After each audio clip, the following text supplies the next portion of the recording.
តោះយើងមកសិក្សាទាក់ទងនឹងប្រាង្គសំខាន់នៅក្នុងប្រាសាទបាយ័នបន្តទៀតតើនឹងមានអ្វីចម្លែកប្លែកអារម្មណ៍ទៀតតោះខ្ញុំនឹងអាននៅក្នុងសភៅនេះហើយសង្ឃឹមតែអ្នកទាំងអស់គ្នាចូលចិត្តនិងតាមដានជាមួយខ្ញុំផងដែរទី2គឺប្រាង្គខាងស្ដាំមួយស្ថិតនៅទិសខាងកើតឈៀងខាងត្បូងធ្លាប់តម្កល់រូបបដិមាព្រះពោធិសត្វលោកេស្វរៈដៃ4តំណាងឲ្យព្រះបិតាប្រាង្គខាងឆ្វេងស្ថិតនៅទិសខាងកើតឈៀងខាងជើងធ្លាប់តម្កល់រូបបដិមាព្រះពោធិសត្វប្រាជ្ញាបារមីតំណាងឲ្យព្រះមេដាព្រះបាទជ័យវរ្ម័នទី7មានព្រះបន្ទូលថាត្រូវតម្កល់ព្រះបដិមានៃព្រះមេដារបស់ព្រះអង្គនៅក្នុងភាពជាព្រះពោធិសត្វប្រាជ្ញាបារមីតានៅប្រាសាទតាព្រំនិងព្រះបដិមានៃព្រះបិតានៅក្នុងសភាពជាព្រះពោធិសត្វលោកេស្វរៈនៅប្រាសាទព្រះខ័ននៅក្នុងរាជរបស់ព្រះអង្គព្រះត្រៃរតនៈខាងព្រះពុទ្ធសាសនាមានប្រជាប្រិយភាពណាស់ព្រះបដិមាទាំងនោះត្រូវបានគេបង្ហាញនៅលើទម្រង់ទម្រតែមួយដោយរូបព្រះពុទ្ធប្រក់ដោយអ្នកមុចលិនគង់នៅចំកណ្ដាលរីឯរូបព្រះលោកេស្វរៈដែលមានព្រះហស្ថ4ស្ថិតនៅខាងស្ដាំនិងរូបនាងប្រាជ្ញាបារមីស្ថិតនៅខាងឆ្វេង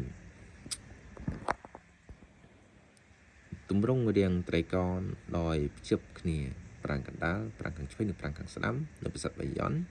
និងទម្រង់រាងត្រីកោណដោយមានភ្ជាប់គ្នារវាងសំណង់ប្រាសាទបាយ័នប្រាសាទតាព្រំនិងប្រាសាទព្រះខ័នត្រូវបាន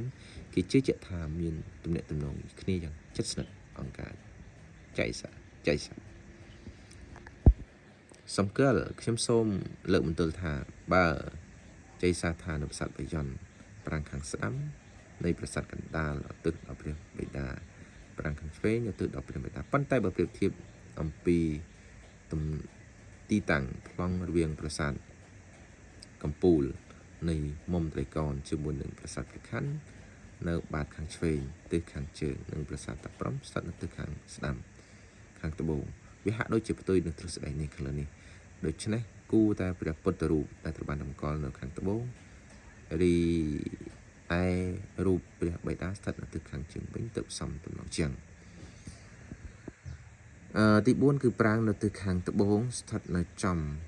ជណ្ដើរខាងត្បូងត្រូវបានឧទ្ទិសដល់ព្រះពុទ្ធសាសនាដោយនៅខាងត្បូងនៃប្រាង្គធ្លាប់តម្កល់ព្រះពុទ្ធរូបមួយអង្គហើយត្រូវមានលម្អចម្លាក់ព្រះពុទ្ធរូបតូចៗនៅតាមជញ្ជាំងខាងក្រៅប្រាង្គផងប៉ុន្តែត្រូវបានបំផ្លាញចោលម៉ត់ Okay, thank you so much for watching and hope you liked my video.